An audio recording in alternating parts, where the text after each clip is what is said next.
Different pathways, justice calls, fighting devils behind the walls. Torn families cry, painted breed, shatter the chains, meet the need.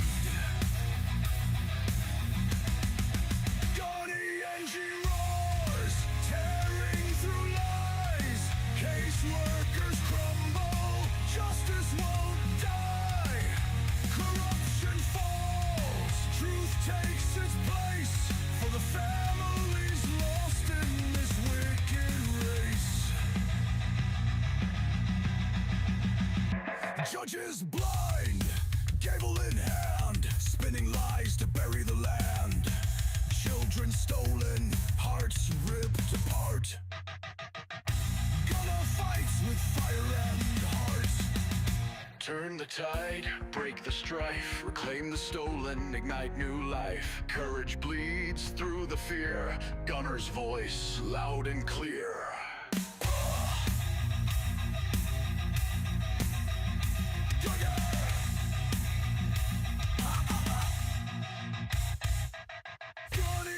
Roars, tearing through lies. Caseworkers crumble, justice won't die. Corruption falls, truth takes its place.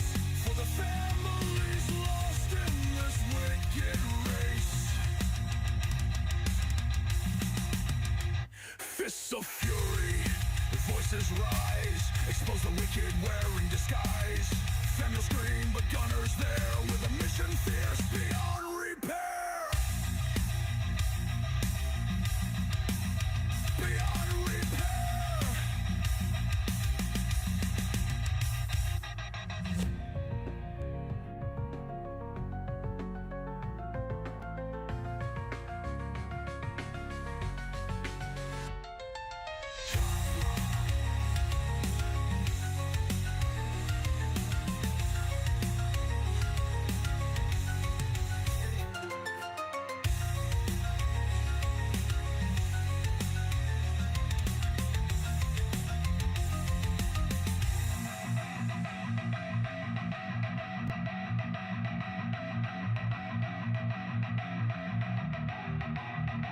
Fists of fury, voices rise, expose the wicked wearing disguise. Families scream, but gunners there with a mission fierce beyond repair. Gunny and rise.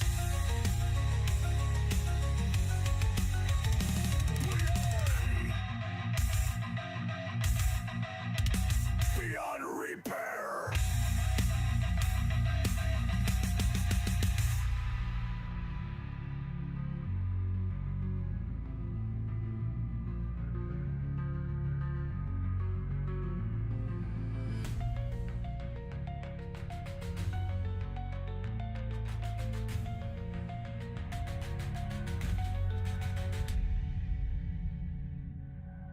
Fists of fury, voices rise, expose the wicked wearing disguise. Families scream, but gunners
Try this again because we haven't, for some reason, it muted me. Uh, Good evening. I'm your host for this evening, Gunner, gunning for CPS. We'll do the first one. Hopefully that fixes the problem. Yes, for some reason in the back room, it automatically muted me. You should be able to hear me now. Sorry, guys. Some of this technical difficulty we've had on several shows. Um, but I want you guys to start thinking about what's it look like when CPS is completely gone, your kids are back home, and what does that look like? Are you prepared for your kids to come back home? And as you guys know, every other week we deal with um, difference between case law and um, mental health.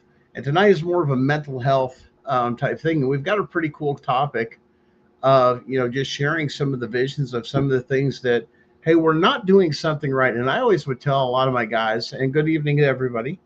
Um, Tell a lot of my guys, especially when I was running my business, is they come up with a bunch of problems and this and that. And I'd always ask them, okay, we've identified the problem and you've complained about the problem, say 5, 6, 7 different times. How many solutions do you have? All of a sudden, everybody was baffled because the only thing anybody could take and do is sit there and bitch and moan about the problem, and nobody had a solution. Um, and that's what a lot of this is. And I know a lot of people, we've heard a lot, especially within the realm of everything being exposed with CPS and everything else like that, of it coming out and saying, um, what do we do? Once this is gone, everything else, all this has come to light. What does that look like for you, your family, and your family reunited? Have you got a plan set up for reintegration? Have you got a plan for just something called in dealing with all that trauma? Because understand, what we're talking about is there's not going to be a CPS system or anything to guide you through reunification. We're talking it's gone. And I know a lot of you guys, there's been a lot of hype. We've been working a lot of things. Um, yeah, and there's a lot of things going on. A lot of people, right now we've got a lot of our staff and stuff like that are out. People that volunteer, family issues, personal issues, so on and so forth, going on within our thing. So a lot of shows have not actually popped up lately. And we wanted to kind of give you guys an explanation of that. Is yes, we do have lives too, and life sometimes happen to all of us. And we're going to have to take and figure out what that means. But once again, the idea is moving forth as some people call it, a movement or anything else, but basically continuing to getting the information out to you guys. And no, we weren't kidding that something big is coming, this and that. We'll talk about that more here in the next little bit. Some things, as you know, take time, but understand certain things have been put in motion.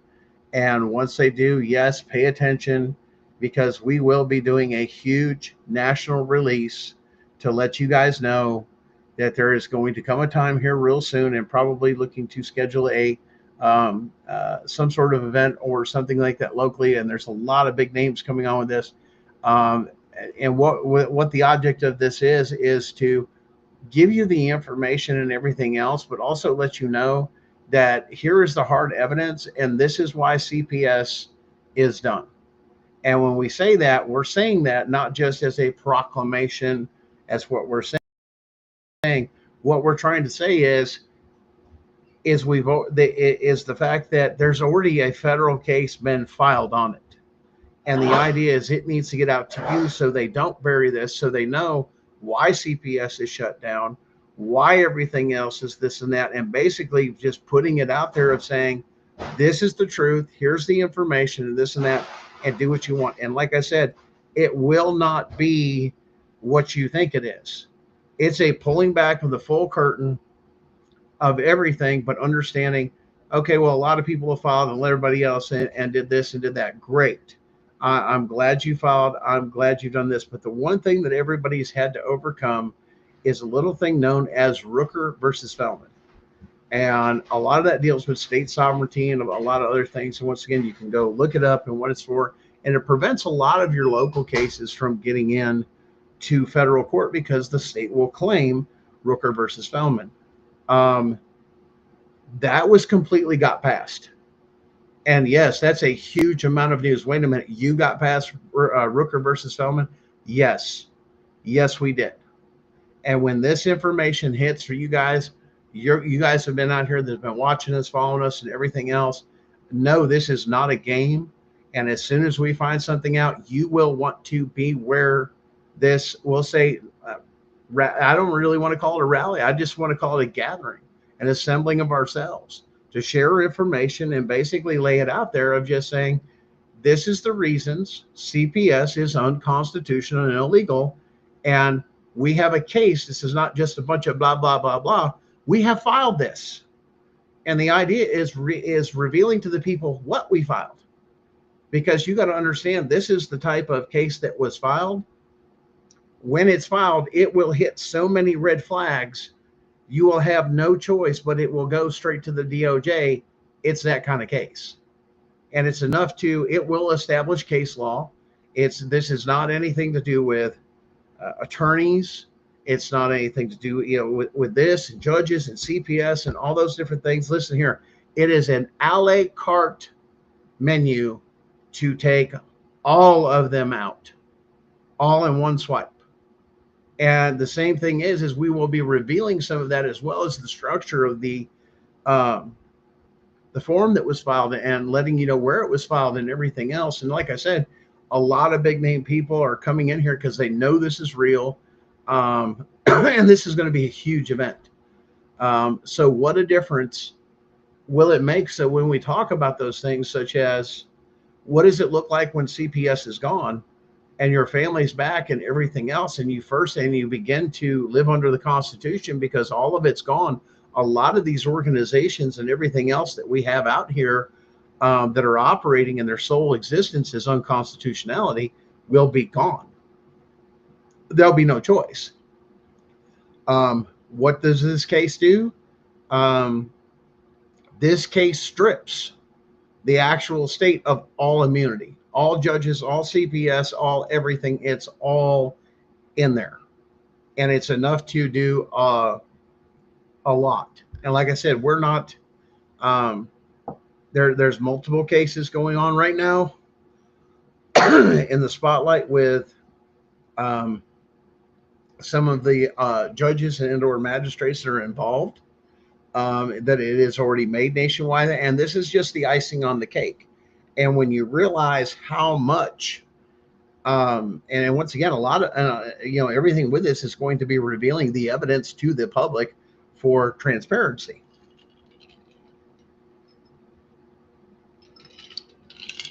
So the question is, what does life look like for you guys after CPS? And that's something that, we want to kind of be mentally prepared for. And some of it having hopes and dreams and everything else. Now, one of those things that I know we've talked about, and this is one of our things that somebody actually took, and it's, I'm trying to think where this is here. Well, let's go on this here. Let's play this video here real quick, and we'll cut it short. But this is a Democratic congressperson, I believe out of California. And I check this out because I think you guys are going to, let's just watch this together.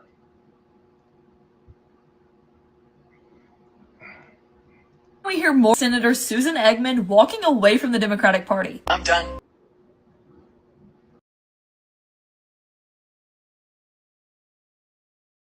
With us protecting people who would buy and our children. I'm done.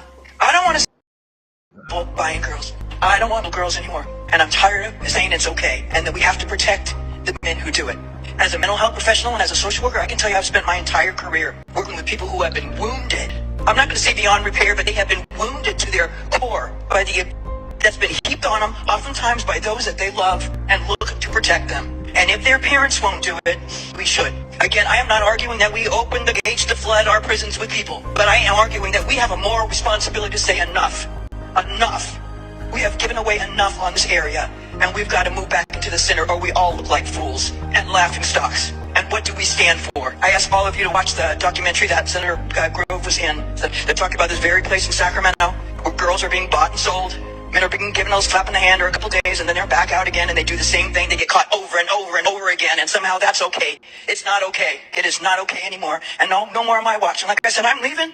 But the rest of you who are going to be here for a while, let's get our stuff together. Really start focusing on some of the important things. We talk about learning and we talk about being safe. This is like at the core of it. And a lot of these kids can't be throwaway kids. They're poor kids. But they shouldn't have to live a life determined by what happens to them by others at a very young age. If I have the Democratic Party of California say it's okay, it's not okay. And I'm not doing it anymore. And I hope none of you do too. We have to be able to draw a line. And for me, Wow. A Democratic senator actually coming out and did you hear what all they were admitting to? We are doing this. And the Democrat Party in California is lining up with it. Little girls, that's right, slap on the wrist, this and that, take them in, take them out, and put them what? Back out on the street.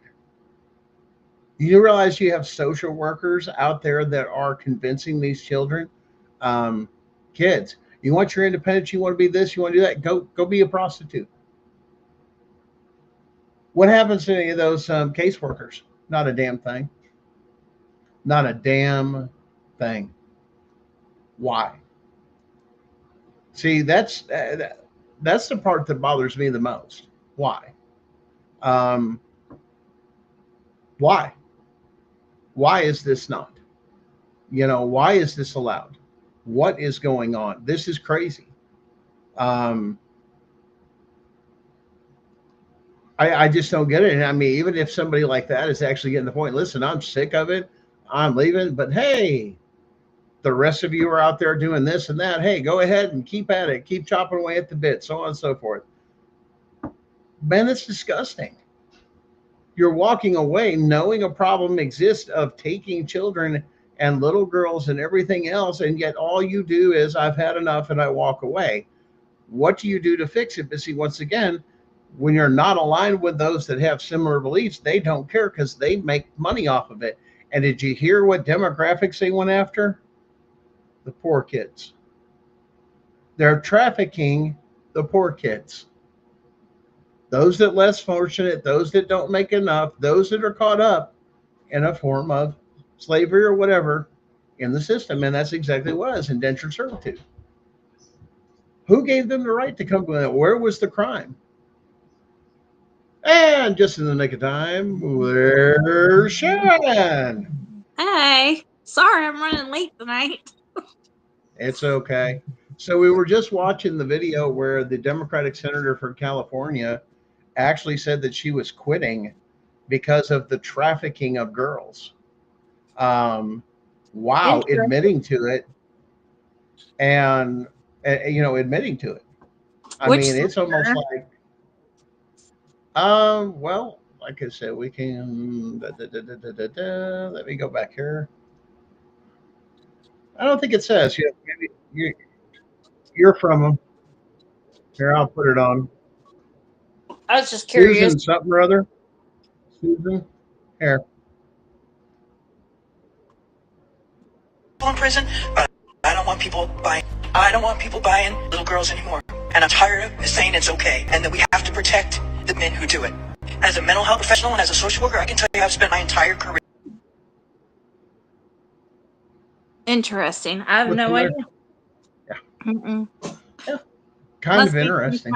So, I mean, I thought. That is interesting. It actually, it's just come out a little bit more recently. Has been one of those things. So that was always fun stuff. So we have a great, listen, I'm a little excited about this and I'm working. For some reason, I'm having technical issues. It seems to happen when we do these shows because they know we're watching. We know they're watching and everything else. So sit back, get an education, learn things. And we've talked about school, homeschool, and a lot of those other things, right? Of the differences of what works, what doesn't, this and that. We've had the conversations of institutionalization of our children based off of an 8-hour day. Hey, let's go out and do this, all this other stuff. Um, a huge, huge difference of how the kids produce, and what we were just talking today too, of what does a high school diploma even mean anymore, other than the fact it gets you into college. Other I than mean, that, yeah, beyond college, I mean, nobody's asking you for a high school diploma. I mean, sometimes when you apply for a job, they'll ask if you had one or have one. But but most of the time it's what? Are you 18 and able to work a full-time job and overtime? That's all they care about. yeah, usually. So Unless we unless it's talked more about, of a specialized job, because those are a little different. well, true. So now we've talked about something, and we've always said, and I said towards the beginning of the show, and I used to tell the guys this all the time when they complain and bitch and moan about a problem. Well, you've identified the problem. How many solutions have you come up with? And half of them would do what? You spent all that energy on what? Bitching and moaning and complaining, but not a solution. So we've talked about, and one alternative is homeschooling, or a part of unschooling. And we found this place that it's actually a successful thing, a form of homeschooling. And we're going to play that for you now. And I think you guys will get a kick out of this. And this is the idea of, in certain degrees, let's put it this way, the end as far as what your faith believes, and this is a faith-based one, to turn around and say you don't have to have it faith-based. The idea is you can still make it about what is good for you, and this that's completely up to you and how you set up things. But once again, it's an alternative, and these particular schools like this are available for your voucher when you can find stuff like that. Hey, there's Ashley. Hey, Ashley. Do we know Ashley? I have no idea. Yes, we know Ashley. Ashley, I've talked to before. She's got a mess of them, and and medical neglect. She was the one with the larger family, the big one. I think in Indiana, Ashley. Yeah. Oh, yeah. Okay, now I'm Yeah. remembering. So There's so many. I lose track. Hi. we all do. So, guys, this is how. Let's put it this way, and I know Sharon and I have both looked this here. This is how schooling is supposed to look like. Well, Watch this. yeah. Rush in full swing. I wanted to introduce you to a different kind of school with a very different kind of curriculum.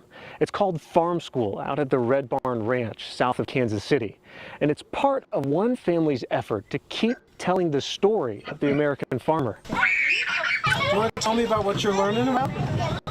I'm learning about farm school. All right, so what is it? Let's start with the school part. Those skills that the kids are needing to learn as preschoolers are learned, but it's authentic learning. Anybody want to hold this chicken? Learning as they're playing and as they're feeding the animals. It's not just sitting down at a desk. That's Leslie Culpepper, a former Harrisonville teacher who came up with the idea of farm school with her cousin, Matt Moreland. They're now on their 4th year. The whole idea behind farm school is getting kids out of their house, off technology, and back to the country, back to the farm, knowing where food comes from. Sort of like a preschool outdoors, where kids come learn a few times a week. Things like, instead of counting wooden blocks, they count chicken eggs. Are you smiling for the picture? That's great. Real experiential learning. Hold with 2 hands and go put it in that red bucket. The farm part is where Matt comes in. In the world we live in today, people are further and further removed from agriculture. It's not their fault that they didn't grow up on a farm, but their mom and dad didn't, and their grandparents didn't, so they don't have anybody to talk to. He and Leslie have a shared passion for sharing their world. This is their audience. Could you tell me what your favorite part of farm school is? Yeah. What is that? Animals. The animals. They're so attentive. They want to know what's going on. They're curious. They want to learn. Hey, see.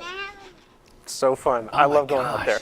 Like, I have 3 boys, and they're all past that age, but I wish I could go back and send them to that. That's how much I enjoyed that, because you don't even have.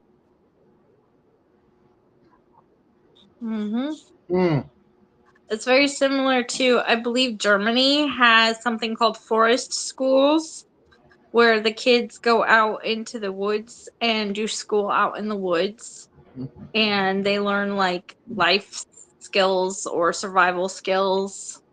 I know a lot of people who do forest school.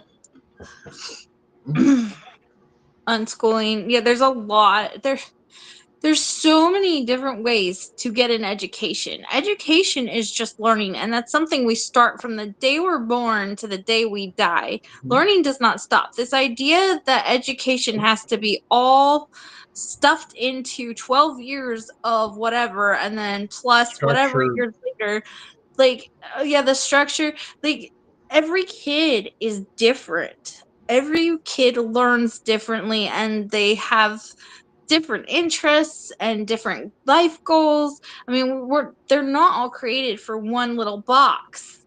There's No. just, and we're trying to fit all of our kids into one little box, and it's just not working. This It's not is why working. public education does not work. You have one teacher regurgitating in between what 15 to 30 students, 30, 40 students in one classroom, expecting them to take and learn something connected to concrete, no grounding, no fresh air, all artificial light, all these different things. Why couldn't, oh, well, it's cold out. It's just that. Do you realize you can learn something in all four seasons? All four seasons that you can teach your children about all those things. But you understand too, when you're doing a program like that, you realize what you're keeping intact is your culture. And if you're connected to your food and touching your food and realizing what your food comes back from, you're not one of those people that just go to the grocery store and get it like everybody else. Well, it still comes from the farms. I think it has a lot to do with, okay, life basics. What do you need to survive? You need food, you need water, you need shelter, and you need some form of clothing, right? So at what point between kindergarten and 12th grade do kids learn how to grow their own food, find water, build a shelter, sew their clothes? Like, at one point in time, I think that there was an emphasis on some of these life skills, but not so much anymore. And ultimately, when it comes down to it, I mean, if you're talking about just purely surviving, I mean, we're kind of beyond that to a point in our culture. But if you're talking about just pure survival, you would think that these kids would need to know the basics. Now we're talking about our food, and a lot of it with RFK and everything else is looking in there with Red Dye 40, this, and that. Now, you know, and I know there's a lot of soy-based stuff out there, right? Yeah, there's a Tons lot of of soy. tofu is like 100% soy. There's soy this, soy this, soy that, and look at your wrappers and everything else. Now, I'm going to offer you a possible explanation for what has been going on of why the women, and I'm going to put this out here, are so angry, so hormonal, and why most men have been demasculinized. I want you to watch. This is going to mess you up. This is a trigger warning. And understand, this is for educational purposes only. Don't forget to hit the like and follow and share, especially on our YouTube channel, so you get to take and get the notifications for when we're live. Now, much more to come. Check this out. Male catfish female with soy compounds. Now watch this. Male catfish transformed into females thanks to the power of a soybean compound. But why, you might ask, would anyone want to do this? Well, it turns out that female catfish grow faster than males. So by making all catfish female, we can increase the efficiency of catfish production. So how exactly did these researchers manage to achieve this gender-bending feat? The answer lies in a tiny but powerful component of the soybean, genistein. A team of researchers in Japan embarked on a fascinating experiment. They exposed catfish to varying concentrations of genistein, tracking the effects with scientific precision. Their results were nothing short of astonishing. When the genistein concentration reached 400 micrograms per liter, the group of catfish became entirely female. If soy could turn a male fish female, imagine what it's doing to your testosterone. Soy creates estrogen, or it has estrogen-like qualities. And actually, it's not the only thing out there. And I always say, do your own research. Don't ever quote me on anything because I may get it wrong. But if I do remember correctly, the fertilizers that they use to grow our food in our mainstream farm food production also does the same thing. And so actually a lot of our fruits and vegetables will have that impact on us. Now, we're going to go down to supposed theory and this and that and this and that. If we're going to say if this is true, what would that do to the psychological impact of doing this of over decades of putting soy in there for generations and generations and generations and turning them more feminine, more this, more that? Wait a minute, wouldn't that kind of explain some of the transgender whole thing because they've been poisoned by their foods? So Not all, I'm saying a large majority. Would that not have a psychological effect that would make men feel more feminine? Would make women with this, it would make them more masculine. Yeah. So a lot of like our psychological processes are based off of hormones in general and the way that they work in our body. When you have a hormone imbalance, you have a hormone imbalance. Like that can cause a lot of things. That's why a lot of time when kids go through puberty, they're naturally uncomfortable in their own bodies because everything is changing. Yes. And that's the hormones at work in their brains rewriting themselves and everything is changing. So yes, if you have that effect on people in general, it can cause that, I would assume. So let's talk about this from an aspect of mental health and how prepared is CPS or any of those people to deal with children going through puberty, especially having 3 kids. It's never the same, and they weren't all the same sex, and they all had their own different everything. How can you put CPS in a box and say, these are the things you're supposed to do the same way as the school system? It doesn't work. No. But if you don't follow their rules and saying, well, this and that, that's just like, you know, different ones. And there's things that are non-sexual or this or that, or with parents that you have, well, let's put it this way. You have a boy that just will not stop touching themselves. You have a girl that will not stop touching themselves. What do you do psychologically? And they say, take them to the doctor. There's something wrong with them. Is that always true? Or from It's what we've gathered, that's also in our food, is it not? Yes. I mean, obviously it depends on the dietary diet of a child or their dietary needs. There's a lot more that goes into that. A lot more of that is more normal than people realize or understand. But yes. So you know that saying, "You are what you eat." Yeah, they don't say that much anymore. We're just old, and they don't deal with that because Yeah. Well, now you can get on C5 often, and this and it that and all the often other is thing, and I'm true. Because your body takes the food, it breaks it down, and what it breaks it down to goes into the building blocks of like your DNA and how your body works, right? So if you're eating something that's right. unhealthy, it's not going to be good for your body and your body processes. So yes, anything and everything that you put in your mouth that you consume is going to affect your body in one way or another, whether it's going to be positive or negative. And everybody is different, and everybody has to work with different parameters because everybody is different. Well, But hold on here. Let's put this one thing. I'm going to let you roll with this because this is your parameter. I'll be right back. Go yeah, ahead. okay. So anyway, as I was saying, every body is different. My body is different from your body. So my eating parameters are going to be completely different from what your eating parameters are. Like some people can eat bread and pizza without an issue. I cannot. It hurts me. So everybody is different. Everybody's DNA is different, and everybody's makeup is different. So yes, what you consume and what you put in your body is going to affect you on a cellular level, and it is going to either be in a positive way or it's going to be in a negative way. Sometimes it can be in a neutral way. So that's kind of where I guess he was going with that. And oh yeah, soy can make you tired. So soy, there are several things over time that I have done a lot of research into diets and nutritionists and nutritional things. And there are several main things that almost all the big name valid nutritionists will say to avoid. Um, one being gluten, not because gluten in itself is wrong, but because of the processes that we use in our country to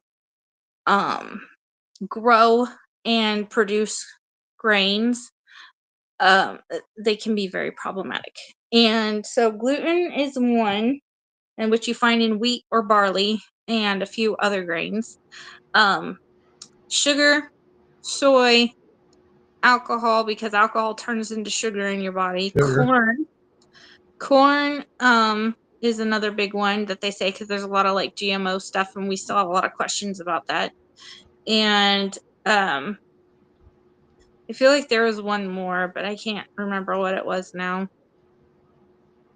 Well, I'm sure maybe some of the rest of it. Yeah, soy. Chris says Chris will make you. Soy will make you tired. There's a lot of things out there that drag you down, but the way we eat is consumed off this stupid.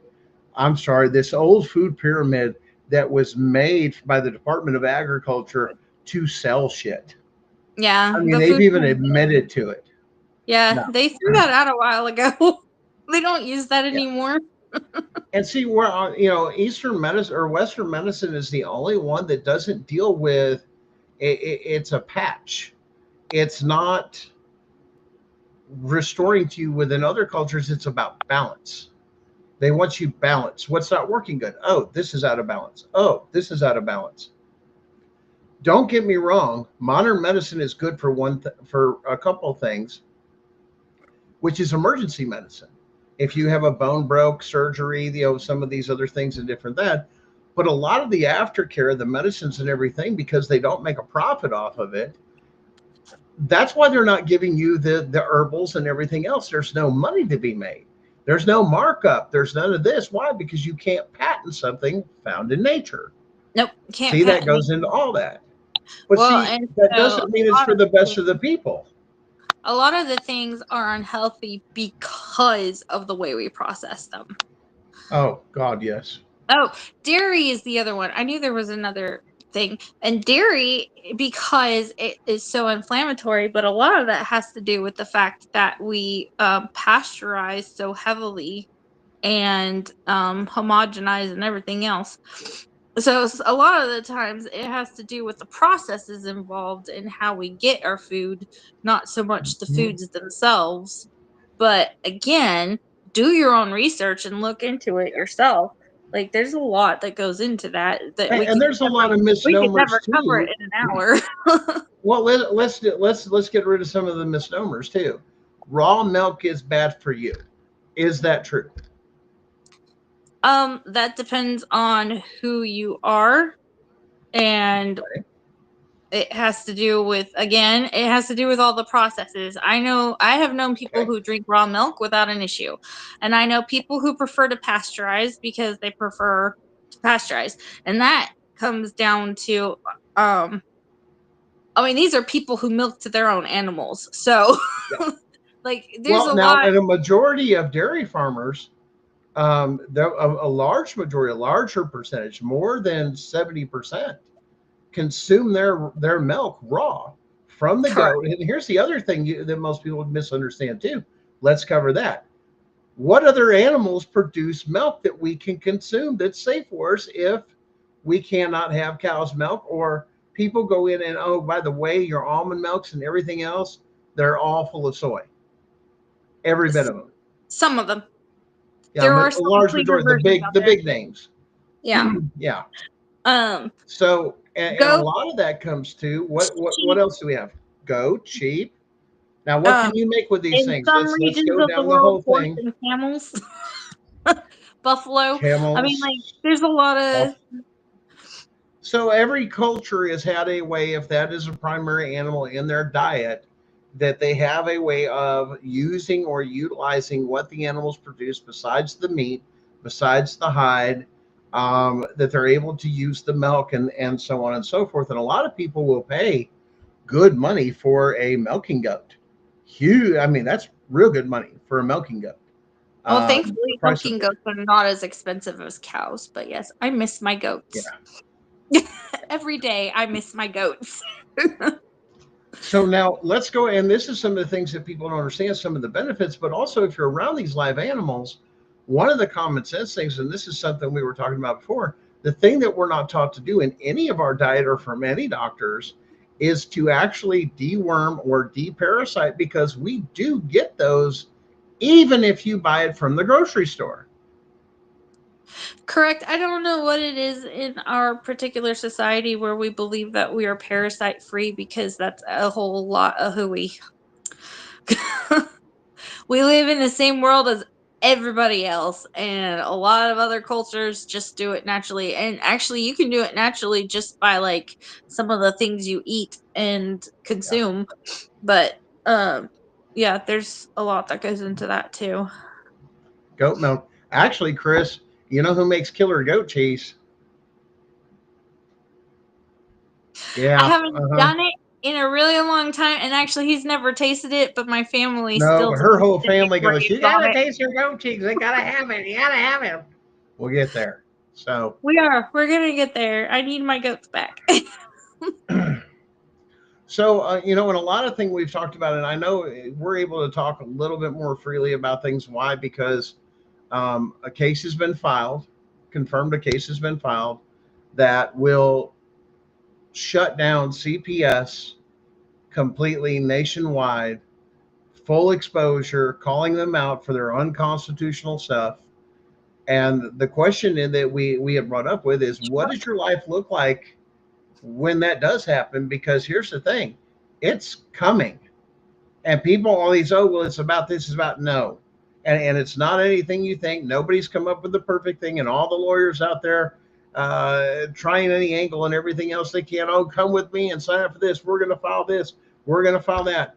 Here's the problem when you eliminate psychologically and the psychological aspect of, oh, I'm taking out some people say the judges, removing them, removing the CPS workers, this, that. The problem is when one falls, there's 20 more right behind them ready to take their place. I think that a lot of people don't understand it's not necessarily the people that are the problem, it's the system itself, the way it's built and how it's run.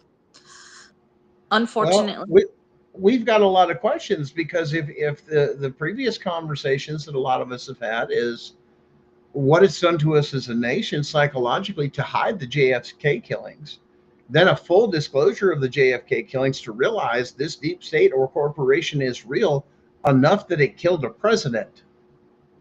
It's a I lot mean, of how does that? gaslighting. Well, how many times we've always asked that? This has always been this, it's always been that, and we've had a lot of suspicions, and this has gone on for a long time with a lot of things, and a lot of it was hidden. And why would they not declassify that to the people that a man set up to kill a president, took out a hit on a president, and then became president? How the hell did the American people, why was that hidden? And what does that do to us? Does Because that there was build a lot of trust? no. I think, I mean, they've been doing stuff like that for a long time. I honestly, personally, I don't, I mean, I believe there are specific circumstances that may call for secrecy or delayed National security issues, but correct, like the we're overthrow and killing of a delayed president, no. information or whatever. But in general, okay, the way that our country is supposed to be run as opposed to how it is being run, like we are supposed to know what's going on and we're supposed to have a say in it. And so We, all the of this, people, yes, in all of order this, to form a more perfect union, not correct. the elected and appointed officials, we, the people, are the government. Therefore, we must be informed. Correct. Because we're the ones who have to vote on these things. We're supposed to be anyway. Now, there are specific circumstances, probably national security or otherwise, where a delayed communication, or maybe it needs to go dark for a little while, it makes sense that we are supposed to be able to trust the people in our government who are representing us to handle it in a way that we would approve of, but that's not how it tends to go. So here's the thing. How does it look for the average American knowing as some of this stuff comes out, those that were called conspiracy theorists are now truth revealers, early revealers is what we call them. So I mean, there's a couple of different names for them. But they weren't crazy. For decades, they've been told they're crazy, they're stupid, there's no such thing in this and that. And those people that have said that have bought into the conspiracy theory, which, by the way, that terminology comes from the CIA. Go figure, right? So, I mean, I'm kind of excited at this other thing coming up, this big, reveal of everything for the people and full transparency of everything's in place, this and that, and like here's the evidence, take it down, and everything else. But at the same time, the fun part's going to be is the fact of what are you going to do? There's a federal restraining order on you. You can't stop this. Uh-oh. One can only hope. Well, once again, the voice comes from the people. And I think if that's the thing, that if we make enough, they've had people do stuff at DC, they've had people collect here, they have people doing this. But what if one event, and if you were there, it changed history, that not only took down CPS, but exposed the deep state so much, the corporation, whatever you want to call this other entity that has been against the Constitution, that finally the curtain is just yanked the rest of the way open and you're fully exposed. Now what?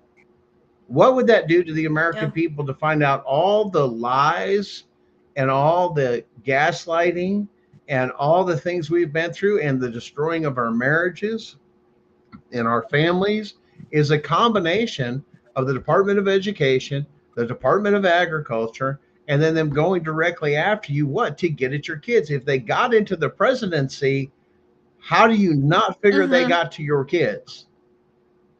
Right. I think that this administration and the following administrations are going to have a lot of work to do to rebuild trust, because how can any of us really turn around and trust these people again? Like, how can we trust our own government system when they are constantly letting us down, gaslighting us, and jerking us around? Well, it's the hiding of evidence and the transparency, and and like you and I were talking, it's funny, everybody heard about the JFK stuff, but nobody followed up the fact that they released the MK Ultra tapes.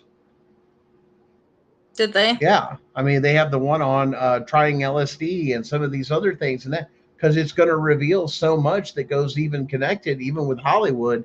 A lot of stuff that went on with MK Ultra, a lot of people don't realize. There's a lot of Hollywood. And I guess I got a question too. Not only the Epstein things, this and that, I want the MK Ultra logs of the patients and what they took and how they did. Why? Because I got a real thing.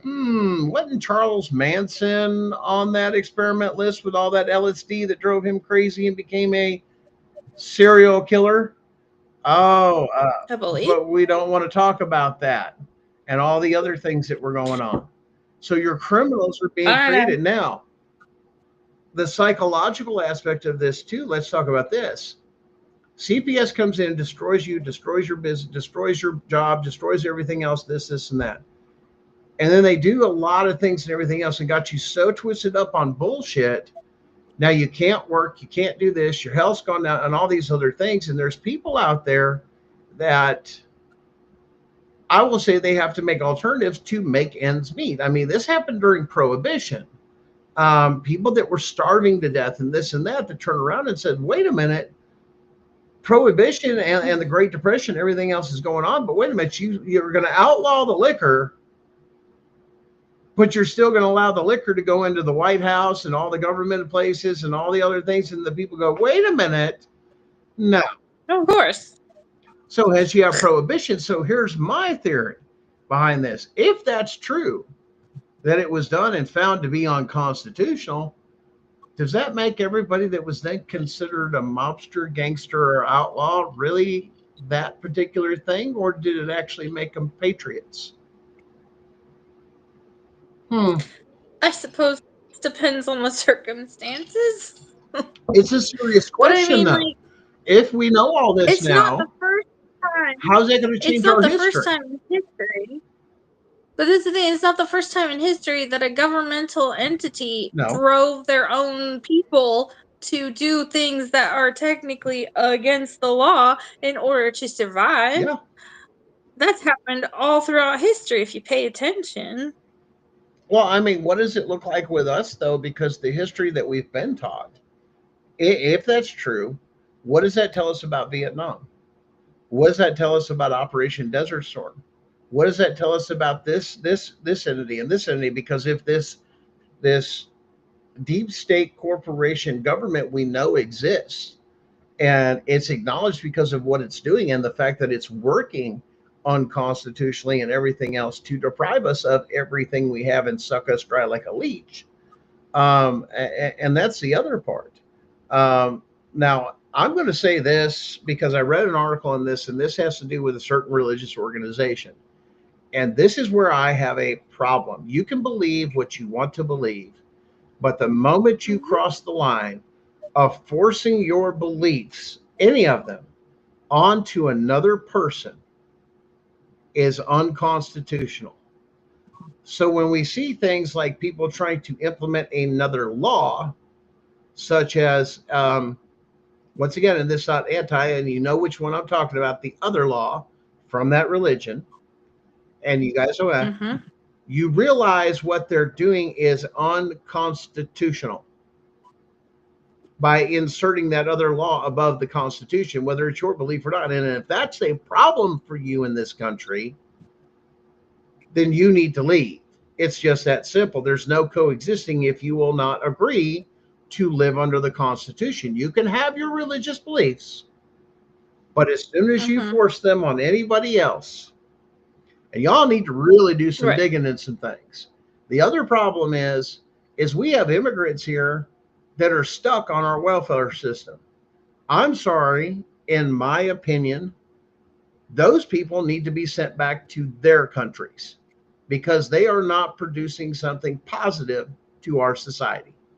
That was the whole reason you came here, was for a better life, not to sit on socialist programs and leech. You have some time to do this and that. If you're not here, and there's people out there, I'm not kidding, there's a lot of studies, and you all better watch. There's groups of people that are doing nothing but living off welfare systems, Section 8 housing, and everything else, and they are breeding like crazy to outnumber us. Literally, that's their plan of attack. And literally, that's in their belief system, because they believe that the other people that don't believe like them are able to be lied to be stolen from, that you owe them a tax. Yeah. Y'all better get upright on what you're doing and who's in this country and who's not, because we just been invaded by many, and you're seeing a lot with the MS-13. Well, let's keep going. The others that don't agree to live here. Why? Do you realize what that does to us psychologically as Americans, that you want to come here, but now you want to force us to be like your old country you left? Ship you back. Yeah. You don't belong here. Thanks. And that's that once again, America is not the garbage heap. You want the garbage heap. Hey, Haiti's got open stuff all the time. Go ahead, have at it. But you ain't, are you? And how many of them? Well, it's actually really interesting that you brought that up because at one point in time I traveled to a different country. And in that country, they literally had radio programs and like commercials on their radio and stuff to encourage their people to migrate in order to take over. Like in essence. It's very interesting. And specifically I believe California. Their goal was to get enough people into California to take California over for themselves again or something like that. I don't know the exact logistics, but I remember thinking like why would you want to do that? Right. Like if life is so much better up here, why in the world would you want to take it back over for whatever country you're allegedly not doing well in? It doesn't make sense. Well, that's kind of like the whole point of America is take your opportunity to do something here. And there are many that do take the opportunity. And there's many that have left their country and love this country. But we've got a lot of things to fix with our food system, with, of not trusting the people that are supposed to be and not looking over us or policing us because we're not. We're supposed to be self-governing. We're not supposed to be micromanaged. Well, I mean, if you think about it, most of us probably have immigrants in our ancestry. Like, I had great grandparents who came over from wherever, or great great grandparents. And they came over because they needed to have that freedom to make a new life. And they did. And they worked really hard for it. And, you have to respect it when they do that. But yeah, if their only purpose to come over is just to sit on welfare and not give anything, like not give anything productive or positive towards being a part of this country, then like why are you here? Well, even like that would be like some me of those going groups, to another country and they're coming and in sitting on their welfare system and doing nothing. I mean, like no other country is going to accept that. Well, and they've taken over towns and then going to adjacent towns and forcing their stuff of saying, you can't have this, you can't have this, or you're not have this. That's one of those things of saying we're taking dominance for this over the country, over your town or this that. I'm sorry, that's called tyranny. And you want to keep forcing your thing, or you want to show up with numbers. Let me show you something your country doesn't have. It's called the Second Amendment. It's meant, understand this. God made all men, but Samuel Colt made all men equal. Bottom line. Because here's the thing. Well, it takes a woman that's even 90 pounds, 50 pounds, whatever it is, the ability to defend themselves the same as a full grown man. It equals the playing field. And those are, once again, an example. There's multiple. But a lot of these things bother a lot of Americans to say, I don't want to have to worry about that. And I don't want my country letting people in that doesn't agree with what our country stands for. But once again, we're so confused now between statutes and codes and everything else of thing, state law, state law, state law. States can't make laws. They don't. They're lying to you. They make codes and statutes. They're not enforceable to us. Why? Because all codes, rules, and regulation are for what?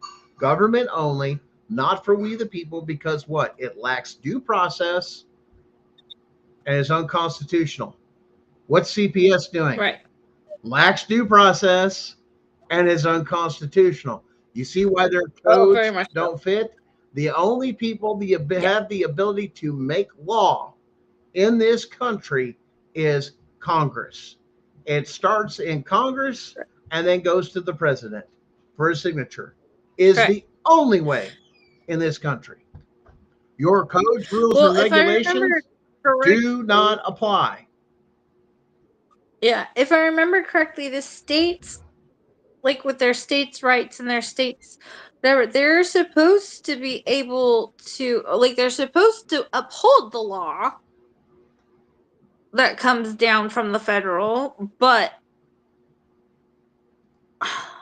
I forget how that's supposed to work, because I do believe that states The are states- allowed to do specific The things states to can further define what a law is. In other words, saying we can have a code or something further defining that for us that is applicable for our culture and our state. In other words, the state can write a code or a statute that is appropriate for, say, Georgia. And the code and statute for Georgia is not going to be the same for Alaska. That's where that ends up going. But guys, it's been great. We're hitting about we're just hitting our hour kind of thing here. So I think we're going to do what we got to do. Been fun. Home, the farming thing, man, what a great idea. How would you like to go to school that way? That's all I'm saying. 100%. Real, hands live. And once again, it didn't take out, regular schooling. It only had how many hours did they say? A couple hours? It doesn't take long. It's unschooling. It said they learn with their hands, experience their world, and connect to their world like we're supposed to, like we were designed to. To connect with our land. And that's where we get more of this, and we get more knowledge. More than that forced garbage in there that doesn't make sense, and you fight with your kids with the homework and this and that, because it doesn't make sense. Make it make sense in a real world experience. Teach them about the world around them. Teach them about their food. What better place than to work with a farmer and have a co-op, let alone to work with a really good teacher that would work with a farmer or a couple on a private type thing and get that organized across the country. Man, I'll tell you what, that would be one great option for a very good, solid option for a lot of people. It really would. For sure. But last words? Just hang in there. We're getting close to some good things. We're really hoping for some good things, everybody. Like, really hoping. So, say your prayers, send out your positive vibes, whatever it is you do. And listen, I think change is coming. Change is coming, and there's a lot of you out here in the audience and everything else that are going to be part of this movement, helping with connections or this or that and playing our part. It doesn't always have to be center stage, but to be part of it and to help bring all this down. Guys, you guys are the rock stars. We're in this together. Working great. Thanks again, guys. We'll see you again next week. And next week is case law week, so see what we have in tune for then. But at the same time, let's see what happens between now and then, because you never know when it's going to pop.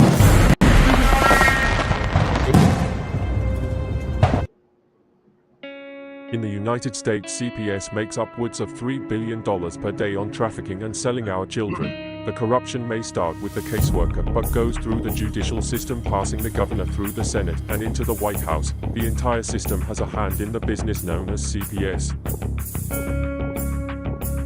Our children are stolen every minute of a 24-hour day. They are being robbed of their innocence, their trust, their happiness. As parents, we are isolated and betrayed by a government we trust. States are balancing budgets on kids' lives. Only 12% of the kids taken will be reunified. Title IV funding is being riveted with fraud.